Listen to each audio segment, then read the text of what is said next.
The undefeated champion stayed and still. Khamzat Chimaev kept that 0 and perhaps a new title challenger in the light heavyweight division. We'll talk about it all. First, we're going to start with an amazing champion, Ilia Topuria, an amazing piece of championship artwork here. Dustin, you've been in there with Max twice. You got to be impressed, though, with the still undefeated Ilia Topuria. I am more than impressed. I'm blown away, man. Not that I didn't think it could happen. Of course it could happen. Topuria is an incredible boxer. Big power, sits down on all his punches, great technique. I just didn't think it would happen. Just look at, you saw him standing in the octagon with that rose in his hand. Now it's time to give him his flowers because he is everything he said he was. He said what he's going to do, and he went out there and he did it. He knocked out, first man in the world to knock out a legend in Max Holloway, one of the best 45-pound fighters that's ever walked the earth. I mean, it's manifestation. We talked about it yesterday. It's very real. He said he was going to do it.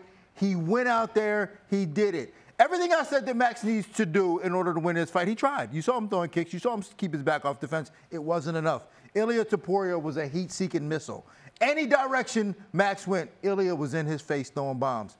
He's the truth, man. Take my hat off to him. Yeah, for sure. And it's not as though he didn't deal with some adversity. I mean, he was taking shots. That was a very good Max Holloway tonight. That was not a matter of Max got caught or he didn't bring his fight skills or any of these excuses. That was the Max Holloway that we've seen win world championships.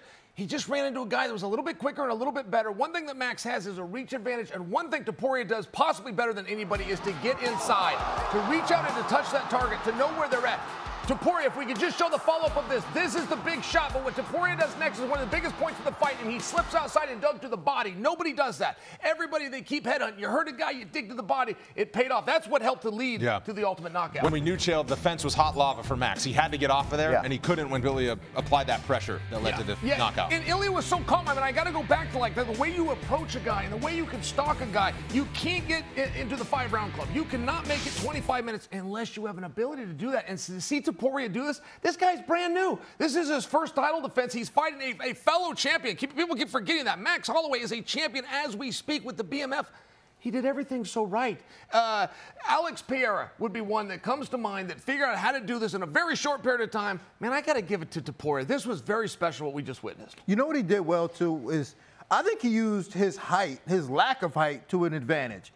He stayed small. He fought short. He fought short, and it made it very difficult for Max to find a hole to hit him in. He stayed small and he stayed round. He was here the whole time. Every time Max would throw a punch, it would deflect off of his arm, off of his forehead. He stayed small, and anytime he came up, it was a big punch first. It made it hard for Max to find that range to be able to hit him cleanly. And Dean, you've acknowledged he's never out of position. Never so out of position. And that's the one thing. His reset time is probably better than anybody in all of MMA. He'll dip, and he's still in position. Most guys, they kind of move around, take a few steps to get back in position. He dips, he's always in position. He is 16-0. 6 wins by knockout. He's got more submissions than knockouts, and we haven't even seen that at the championship level. He has submissions during his UFC run, which is now a perfect 8-0. Pound-for-pound conversation. Now Ilia Topuria finds himself among this list. One would think he's sitting behind Jones, Pereira, and Islam Makhachev. Dustin, should he rise above some of these trio of names ahead of him? I mean, that's a tough list right there. But he deserves to be in there somewhere. What he's doing to these former world champions, time and time again, finishing these fights, knocking Max out. I mean, he's got to be up there. Yeah, with a performance like that, you got to say, all right, he should be top 3. But then when you look at the list, you're like, who can you move out of the way? Like you can't move any of those guys out of the way to put him in. So he is where he needs to be right now. Only time will tell whether he should move up or not. And I will tell you, I mean, if we're just comparing resumes, I know he's not the BMF champion, but Lineage says that he is. I mean, Lineage, not for nothing, says that Topuria, undefeated featherweight champion, which I believe to be the toughest division. You could argue that with 155. And now he's got a BMF title, at least in Lineage.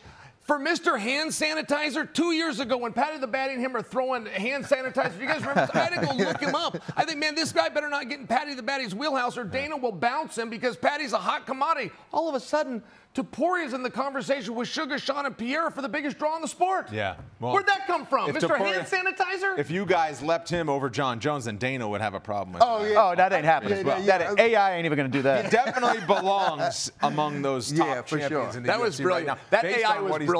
The kids on the internet are skilled these days, man.